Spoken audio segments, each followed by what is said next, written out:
Hi hello నమస్తే welcome back my channel. Friends అందరూ ఎలా ఉన్నారు? ఐ హోప్ అందరూ బాగుండాలని కోరుకుంటాను. ఈరోజు ఒక ఇంట్రెస్టింగ్ మంచి రెసిపీతో నేనైతే మీ ముందుకొచ్చాను. మనకు ఇప్పుడు అనపకాయల సీజన్ అయితే నడుస్తుంది కదా! అనపకాయలతో డిఫరెంట్ ఫుడ్ ఐటెమ్స్ అయితే ప్రిపేర్ చేసుకుంటాము.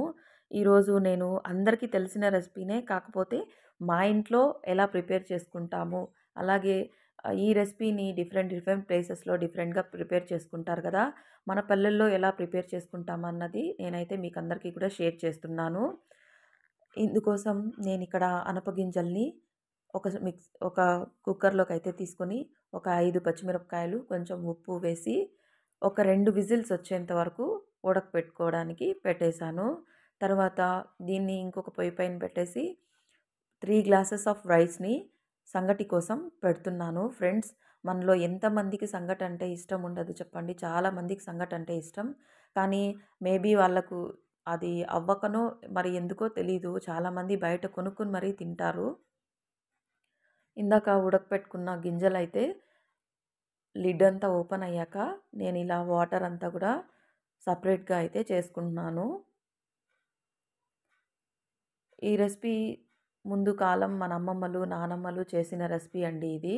అప్పట్లో వాళ్ళకు కూరగాయలనేటివి అంత సఫిషియంట్‌గా దొరికేటివి కాదు కదా! మేబీ చేన్‌లలో ఉన్న వాటినే యూజ్ చేసి కర్రీస్ అలా ప్రిపేర్ చేసుకునేవాళ్ళంట. మా ఆయన వాళ్ళ నానమ్మ అయితే అప్పటికప్పుడు అనపకాయలు చేనులో నుంచి కోసుకొనొచ్చి అప్పటికప్పుడు ఒలిచి మరీ ఈ గొజ్జనేది చేసేవాళ్ళు. ఇది టేస్ట్ అయితే చాలా బావుంటుందండి. చాలామందికి తెలిసే ఉంటుంది. కానీ తెలియని వాళ్ళు గూడా, ఎంతమంది తెలిసుంటుందో అంతమందికి తెలియని వాళ్ళు గూడా ఉంటారు కదా! మేబీ ఎవరికైనా ఒక్కరికైనా ఇది టేస్ట్ అనేది బావుంది కదా! ఎవరికొక్కరికైనా కానీ ఈ రెసిపీ అనేది ఖచ్చితంగా ఆహ్, యూజ్ అవుతుందనైతే చేస్తున్నాను. ఇది గూడా చూపిచ్చాలా అని అనుకోకండి. ఇప్పుడు ఇక్కడ ఈ గింజలన్నీ కూడా ఒక మిక్సీ జార్‌లోకైతే వేసుకొని, తర్వాత ముందుగా మనం ఉడకపెట్టుకున్న పచ్చిమిరపకాయలు, తెల్లగడ్డలు ఇందులోకైతే యాడ్ చేసుకోవాలి. కొంచెం చింతపండు కూడా వేస్తున్నాను. ఇందులోకి ఇంకెటువంటి మసాలా అవసరం లేదు. ఫైనల్‌గా కొత్తిమీర వేసుకొని మిక్సీ అయితే పట్టేసుకోవడమే. ఇది కొంచెము బరకగా మిక్సీ అయితే పట్టుకోవాలి. మరీ నున్నగా పేస్ట్ అయితే చేసుకోకూడదు. దీనికి ఎటువంటి ఆయిల్ కూడా అవసరం ఉండదు. చూసారు కదా! ఇప్పుడైతే ఈ విధంగా పట్టేసుకున్నాను. ఇప్పుడు మనం ఈ మిక్సీలో ఉన్నదంతా కూడా ఈ వాటర్‌లోకైతే కలిపేసుకోవాలనమాట. మా ప్రాంతంలో దీన్ని అనపగింజల గొజ్జు అంటామండి. ఒక్కొక్క ప్లేస్‌లో ఒక్కొక్క విధంగా అయితే పిలుస్తారు కదా!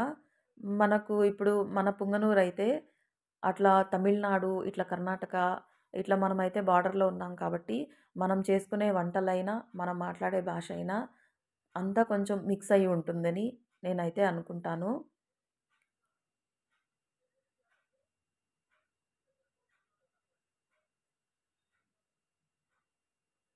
ఈ విధంగా మొత్తం గూడా క్లీన్ చేసేసుకొని ఇందులోకైతే యాడ్ చేసేసుకుంటున్నాను. ఫైనల్‌గా ఉప్పయితే సరిపోయిందా లేదా అనేదైతే ఒకసారి చెక్ చేసుకోవాలి. ఉప్పు సరిపోకపోతే, ఎందుకంటే మనము గింజలు ఉడకపెట్టినప్పుడు కూడా కొంచెం ఉప్పయితే యాడ్ చేసుకున్నాం కదా! సరిపోకపోతే వేసుకోండి. సరిపోయిందా ఓకే. కారం ఎవరి చాయిస్ వాళ్ళది. ఇప్పుడైతే ఫైనల్‌గా అనపగింజల గొజ్జయితే రెడీ అయిపోయింది. సప్పెసరు రెడీ అయిపోయిందండి.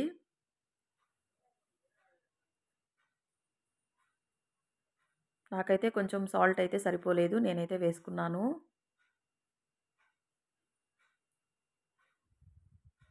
డెఫినెట్‌గా ట్రై చేసి చూడండి. చాలా బావుంటుందండి ఈ రెసిపీ. ఇప్పుడు నెక్స్ట్ ఇంకా ఇక్కడ రైస్ అయితే కూడా దగ్గరకైతే వచ్చేసింది. 80% రైస్ అయితే ఉడికిపోయింది. చాలామంది ఉత్తరాయి పిండి సంగటి చేసుకొని తింటారు. అట్లా కొంతమందికి ఇష్టం ఉంటుంది. కొంతమంది మామూలుగా చేసుకొని తింటారు కదా! ఇప్పుడు నేనైతే ఇక్కడైతే ఈ విధంగా ప్రిపేర్ చేస్తున్నాను. నేనైతే కొంచెం పిండి ఎక్కువ వేసుకొని అయితే చేసుకుంటాము మేము మా ఇంట్లో. సంగటికి ఎప్పుడు కూడా రైస్ కొంచెం బాగా ఉడికిన తర్వాత పిండేస్తే, మనం తీసుకున్న ఎసురుకి, ఆ పిండికి సరిపోయేలాగా చూసుకోవాలి. మరీ ఎక్కువ ఎసురైపోతే పుర్రుగా అయిపోతుంది. తినడానికి అస్సలు బాగుండదు. ఎప్పుడు సంగటి ఉడికిందా లేదా అని మనం తెలుసుకోవాలనుకుంటే అది మంచిగా స్మెల్ అనేది చాలా బాగొస్తుంది. అప్పుడు సంగటి బాగా ఉడికిపోయిందని. ఒక సంగటి కట్టితో ఈ విధంగా మొత్తం అంతా కూడా కలిసిపోయేటట్లుగా కలుపుకోవాలి. యాక్చువల్‌గా పల్లెల్లో ఎప్పుడు ఇట్లనే చేస్తారండి సంగటి. ముందు కాలమైతే సంగటి బండ, సంగటి కట్టి ఇవన్నీ ప్రతి ఇంట్లోనూ పెట్టేవాళ్ళనమాట. మా ఇంట్లో మా అమ్మ వాళ్ళ ఇంట్లో అయితే సంగటి బండ అనేది ఉండింది. ఆ సంగటి బండ పైన సంగటంతా చేసింది బండ పైనేసి చిన్న చిన్నగా ముద్దలైతే చేసేవాళ్ళు. నాకైతే చాలా బాగా గుర్తుంది. ఇప్పుడు మనకైతే అవన్నీ అవైలబుల్ ఉండదు. మనము చిన్న క్వాంటిటీలో చేసుకుంటాం కాబట్టి ఇలా అయితే చేసుకుంటాను నేను. ఒక ప్లేట్ పైన వాటర్ అయితే అప్లై చేసుకున్నాను. కొంచెం నీళ్ళైతే పక్కలో డెఫినెట్‌గా పెట్టుకోండి. ఎందుకంటే ఎక్కువ ఆవిరి వస్తా ఉంటుంది. కొంతమందికి అది కష్టంగా అనిపిస్తుంది. చెయ్యి కాలుతుంది. కాబట్టి వాటర్ అయితే పక్కన పెట్టుకోండి. మనము కనీసం రోజుకొక్కసారైనా సంగటి తినడానికైతే ట్రై చేయండి. చాలా మంచిది మనకు సంగటి తినడం వల్ల మంచి బెనిఫిట్స్ ఉన్నాయి. ఇప్పుడు నేనైతే ఒక ప్లేట్ పైన కొంచెం వాటర్ అయితే స్ప్రింకిల్ చేసుకొని, ఇట్లా కొంచెం కొంచెమే సంగటి అయితే తీసుకొని చన్నీళ్ళల్లో అద్దుకొని మరి ఇట్లా ముద్దలాగా చేసుకుంటాను. నేనెప్పుడు రెగ్యులర్‌గా ఇట్లనే ఫాలో అవుతాను. కొంతమంది గిన్నెలో వేసి కూడా చేసుకుంటారు. ఫ్రెండ్స్ ఇప్పుడైతే చూసారు కదా! ఫైనల్‌గా ఎంతో హెల్తీ అయిన సంగటి అయితే రెడీ అయిపోయింది. అలాగే ఈ సంగటికి కాంబినేషన్‌గా అనపగింజల గుజ్జు, ఇంకా ఉడకపెట్టుకున్న అనపగింజలతో ఈ రెసిపీ అనేది చాలా బావుంటుంది. మీరు కూడా ఇంట్లో ట్రై చేసి చూడండి. డెఫినెట్‌గా మీకందరికీ నచ్చుతుంది అనుకుంటున్నాను. ఈ వీడియోకి ఒక చిన్న లైక్ అయితే ఇవ్వండి. మరొక ఇంట్రెస్టింగ్ వీడియోతో మళ్ళీ కలుసుకుందాం. Thanks for watching. బాయ్.